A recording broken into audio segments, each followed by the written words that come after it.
अतुल जी, दिल्ली से।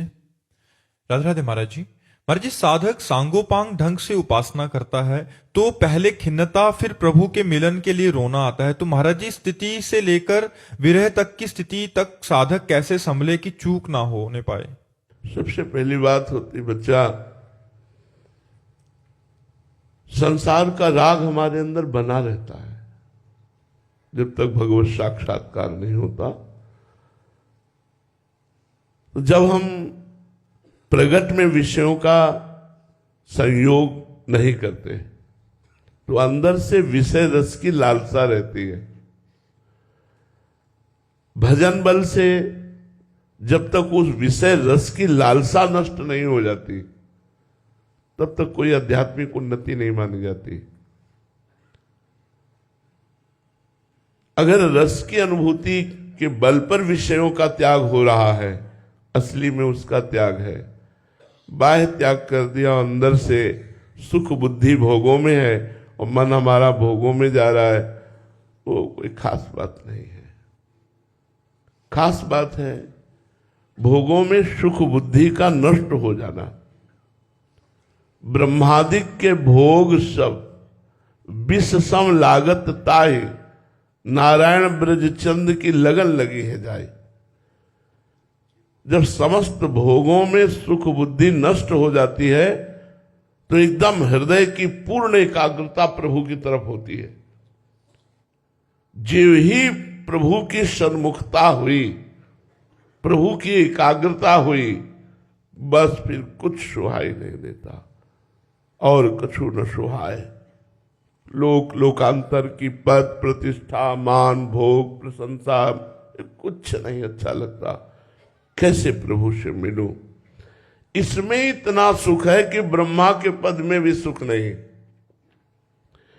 इस व्याकुलता में मुझे प्रभु मिले, मुझे और कुछ नहीं चाहिए। नहीं खान पान ते भावे है, नहीं कोमल वसन सुहावे है, सब विषय लगे ते खारा है, हरि आशिक का मग न्यारा है। आशिकी हरि से लग गई, अब कुछ अच्छा नहीं। इस कुछ अच्छा ना लगने में वो सुख है जो ब्रह्म पद में सुख भी नहीं है, ब्रह्मा के पद में भी सुख नहीं। अब उसके अंदर प्रेमाग्नि धधक उठती है। जन्म जन्मांतरों की दबी हुई समस्त दुर्वासनाएं भस्म हो जाती हैं, हृदय निर्मल हो जाता है। भगवान की अद्भुत अद्भुत सौंदर्य माधुर्य निधि जो भगवान है उनकी झांकी आने लगती।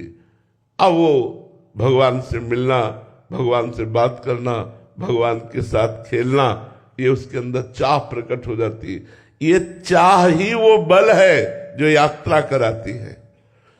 चाह ही, मिलन की चाह ही वो बल है जो बड़े बड़े कष्टों को और बड़े बड़े लौकिक सुखों को दोनों की परवाह न करते हुए वो भगवान की तरफ दौड़ता है उपासक। इस चाह में बल है, इस चाह में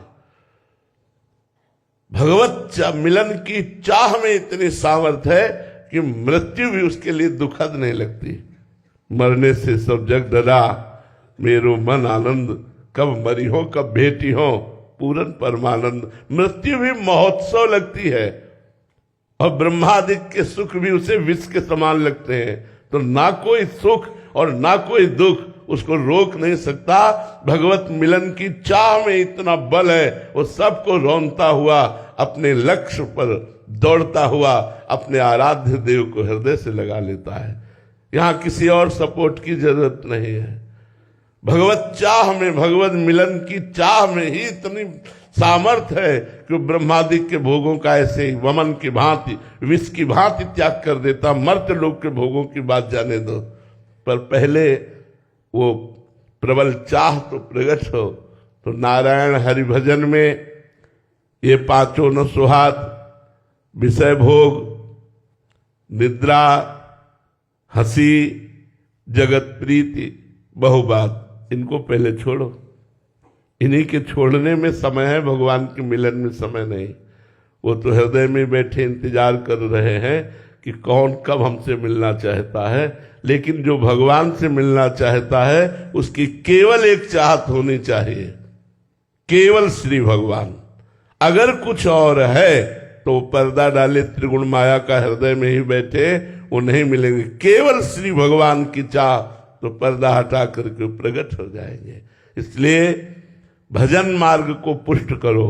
भगवत मिलन की चाह में इतनी सामर्थ्य है, वो दुख और सुख दोनों का त्याग करके परमानंद की यात्रा कराता है।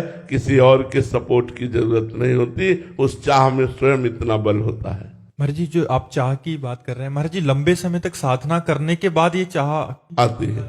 हाँ, ये ऐसे नहीं आती। जब सब विषयों का राग नष्ट हो जाता है तभी ये चाह पैदा होती। पहले तुम भगवत प्राप्ति के लिए जो विषयों का त्याग करते हैं, अंदर से विषय भोग की इच्छा रहती है, विषयों में सुख बुद्धि रहती है, पर हम भोगते इसलिए नहीं कि हमें भगवान की प्राप्ति करनी, इसे त्याग कहते हैं। फिर विषयों की सानिध्य की स्थिति में भी विषय भोग की इच्छा नहीं रहती, इसे वैराग्य कहते हैं। फिर विषय है ऐसा बोध भी नहीं रहता, इसे उपरति कहते हैं। त्याग, वैराग्य, उपरति, इसके बाद चाह प्रकट होती है। अंतिम पड़ाव चाह हो गई, फिर क्या, भगवत मिलन की लगन लग गई, चाह हो गई तो सतरति सतरति सा लोकांतार्यति। जिसके अंदर कोई चाह नहीं है, केवल भगवत मिलन की चाह है, कोई बहुत बिरला महाको एक पाव भगत जिम्मे मोरी, कोई ऐसा बिरला भगत होगा जिसके अंदर भगवान की चाह, अन्य चाह नहीं। अन्य चाहों का नष्ट हो जाना। जाहि न चाहिए कबहू कछु, कभी भी कुछ भी नहीं, तुम सन सहज सने, सहज प्रेम भगवान से, बसहु निरंतर तास उर सो राउर निज के।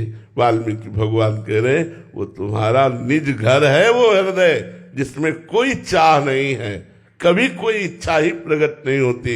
हे नाथ, आपसे जो सहज प्रेम करते हैं, आप उनके हृदय में निवास करें, क्योंकि वो आपका निज गृह है, निज घर है। आप निज घर की तरह निवास करें। जाहि न चाही कबहू कछु, तुम सन सहज स्नेह, बसहु निरंतर तासुर, निरंतर तासुर सो राउर निज गे।